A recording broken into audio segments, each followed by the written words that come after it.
After my last mod, which was this little switch here, we have the lock, unlock, and then it also releases the window, which is kind of neat. Some of the guys are wondering if that opened up the door, and no, it just parallels the switch that's built into the key. So what I got to thinking was, well, what about the guys with the hot rods? They use the pop locks and then they shave the door handles. I thought, you know what, that's a good idea. So I installed this. That takes care of everything. Pops that door right open. So if you're inside, you hit that, you can get out, you can open up the window now, you can lock and unlock the doors. So if you're Overland inside, you can do all kinds of things with it now. There is a mod some of the guys use down here, which is awesome. Just Mr. Electrical, since that's what my forte is. So I like to go ahead and use some stuff. So watch the video and I'll try to talk you through it. This is pretty involved. Not everybody's going to want to do this. They'll probably go with this little mod here that some of the guys have. This one's a little harder, but it sure is neat once you get it done. So let's press on with the video. So there's cheaper and easier rear door mods for the FJ than what I'm going to go ahead and do today. I'm going to be using a 60-pound pull force door popper solenoid along with a waterproof relay, nice heavy duty one that you can snap and unsnap. This here is going to be the wiring schematic.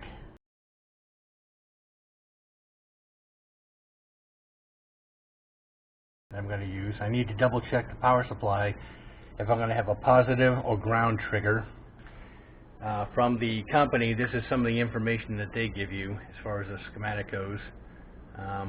So you have cable crimps. There's a crimper here. Some of the bracketry, and of course the solenoid itself. It comes with this little red pull switch here, which demands way too much attention for me. So I've got one I'm going to use here to control the low side of this relay. And of course it'll close the heavier contacts, which will be good for at least 20 amps in the main relay. A little warm today, so I'm going to be doing this inside the garage. So the first thing I need to do is go ahead and pop this window. Unlock, hold. That's such a neat little mod. Anyway, window's popped open so I can take this off. And what I'm thinking about doing is, this is the switch I'm going to use, a lot better than the one that they gave.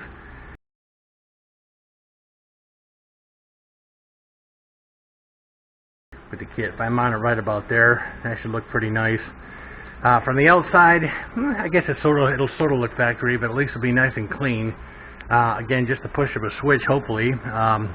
Go ahead and pop this door open using just that solenoid. They sell lighter ones, 30, 35, 40, 50. The 60-pound pull solenoid that I got from Amazon.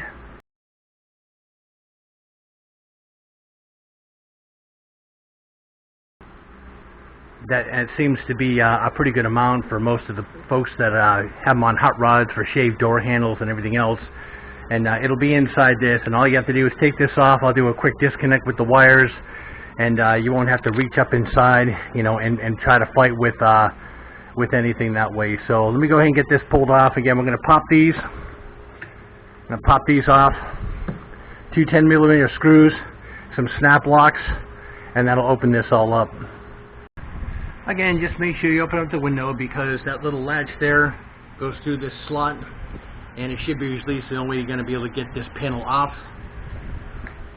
And just pop those off, the 10mm, and then of course you just pull this out. It makes kind of an obnoxious sound, but that's just the way it is. Okay, and then you just lift it off. So let's get this out of the way. For mine, again, I have a quick disconnect for that switch that's in there for paralleling and bypassing the key switch. So I just kind of disconnect those. Now this is out of the way. Next thing we'll have to do is go ahead and get this plastic off. I need to get some gloves because that black tar type stuff really gets everywhere. I used a 2x4. Gently go ahead and pull this out. This is actually weaker than the outside, so I was able to bend this out a little bit. The solenoid is going to fit right down in there. And I'm going to be making a bracket. I'll show you a little bit more on that to go ahead and push down on this just with the press of a button. Only problem is in all this wiring, I wasn't able to find 12 volts. I found some step-down voltages of 5 volts, 2.5 volts, but there was no 12. So I had to run this. And this is a royal pain in the rump. Best thing to do is use a coat hanger feed through. You have to peel this rubber off, straighten this out, get the coat hanger through, feed the wires, and then on the inside, up in there, I just kind of brought it around. I wrapped it in wire loom and then down through that little grommet there and out through the bottom.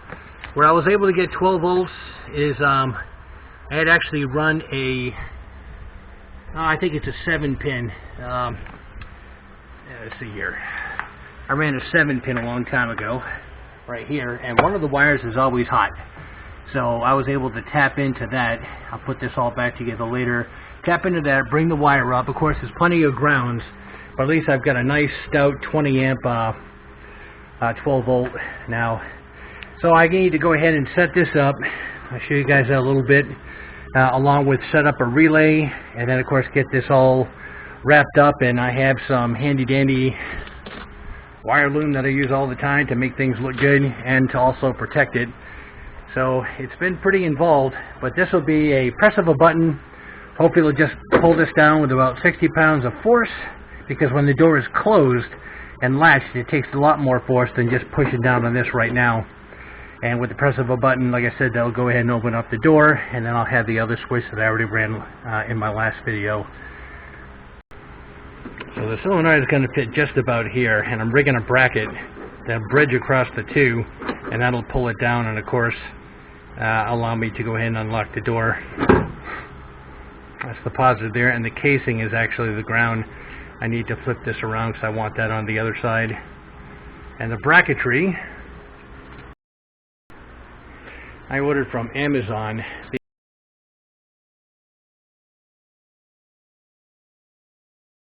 These are all stainless steel. I'm not going to be using those, of course, and I'm modifying these. And over here, where I've actually done the drilling and the modifying, let me see, it's kind of bridged basically like this.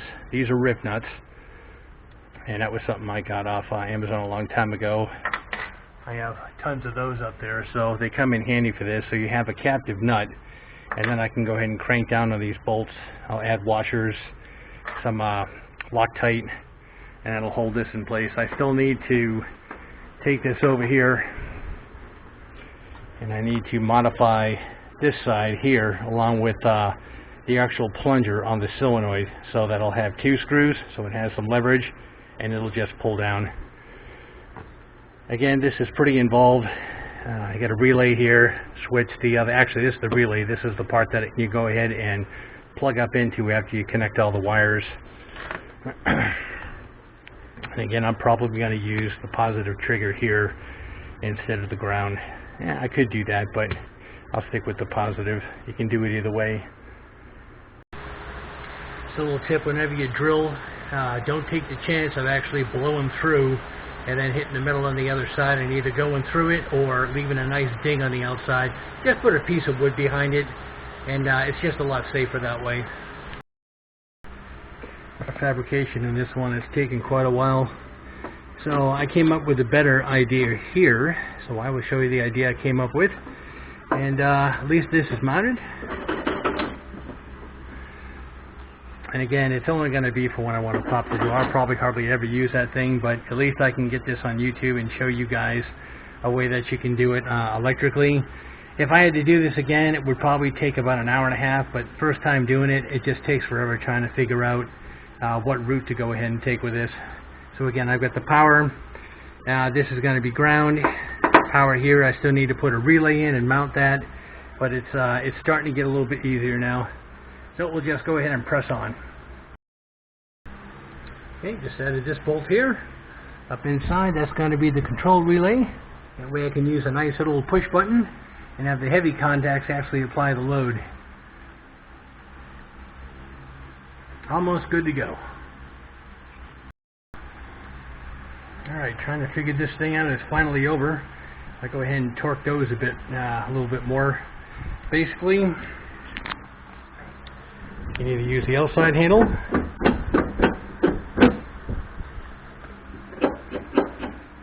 or this thing will basically pull it down also. So that'll be the solenoid. Slide that's what I did. Just give those a little bit more of a tighten. Almost everything is stainless steel as far as up in here, and that's all bolted down, and of course I always use Loctite, and that's what I came up with. So this will be kind of neat. Well, time to press on.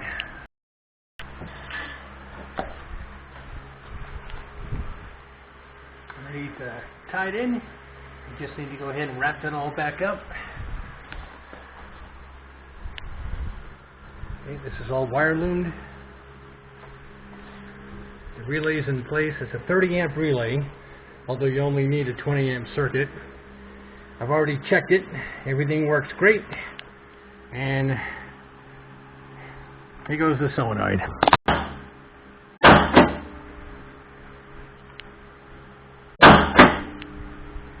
Okay, works great, especially when the door is closed. So I'll just go ahead and tidy this up, get the switch in, and then give a demonstration. I know there's easier ways of doing this, but I just wanted to be unique. I kind of like using electrical, and being able to build that little bracket there, just kind of use the cable that came with it and the solenoid. It works great.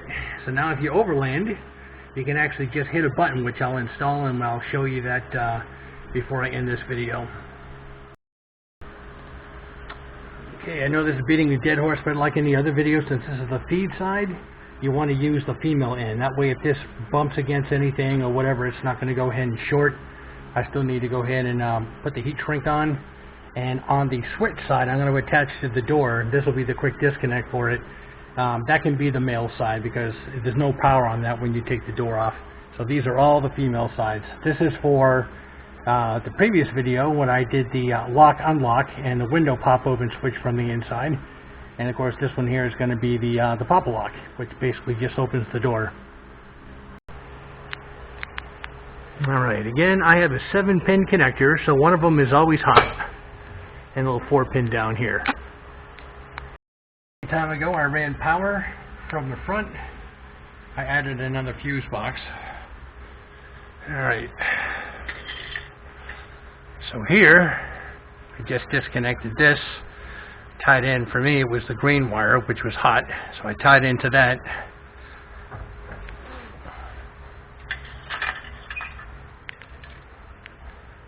Wired this up through there. I still need to go ahead and tidy this all up. Alright, came up through here. I don't know if you can see that or not. And that basically went up through there. I always cover it with wire loom. Down through here, use my trusty coat hanger. Came through here, wire loomed it up here. And the relay is up in here, and that's the bolt for it. And here is the 60-pound pop-a-lock or solenoid. These are the wires. This bundle here is for that bypass I did in the previous video for the lock unlock and the window pop open from the inside. And down here, I just need to disconnect this. I need to mount this little switch here. Basically when you hit it, that's how I open up the door from the inside. So it'll just be a push button, and of course you can still use the outside, but now you have a way of doing it from the inside electrically, and this is a pretty easy fix. Unfortunately it's the first time I did it, so trying to figure this out, it ran me over 3.5 hours. Doing it now that I know, it'd probably take about an hour and a half, but you have to figure out what to do, especially this. I had to come up with something. I had lots of things going through my head as far as how to set this up, and all I used is a stainless steel bracket, some bolts, and earlier I showed you I had the rib nuts back there. This is just a bolt here, and this is the cable that comes with it along with the crimps, so not too bad. And of course while I have it apart, I took all the plugs out and put the dielectric grease in there. So let's go ahead and get the switch mounted. This plastic off, it's bound to tear, and it already has the black tar substance and stuff on there, so it's good to try to save it. If you get tears and rips, I like to just use this Scotch shipping tape. It works pretty good. you can go ahead and patch it up. It is pretty tough stuff. Again, here's the bundle for the switch, and here's the bundle for the door latch, and they'll basically just sit in there. And I just need to go ahead and mount the switch in the door, and then get it set up here, get it hooked up, and then I can show you guys the final product. So these switches. This is the previous video. This is the switch that locks and unlocks the doors and pops open the back window from the inside. And this one here is just a momentary on that works the relay that actually activates the solenoid. So I like to use different lengths of these. That way when you're putting it back together, you can put the longest one on first, move a little closer, and then get the second bundle. I also put a strain relief, which is right here. Okay, I just drilled a couple holes through here so I can get a tie wrap through there, and that way when you pull on it, it's not pulling on the switch, and you never have to touch the switches. You can just basically disconnect it from these.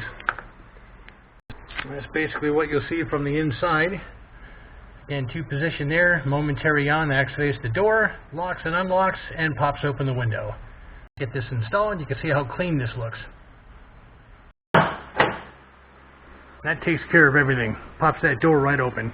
So if you're inside, you hit that, you can get out, you can open up the window now, you can lock and unlock the doors. So if you're Overland inside, you can do all kinds of things with it now.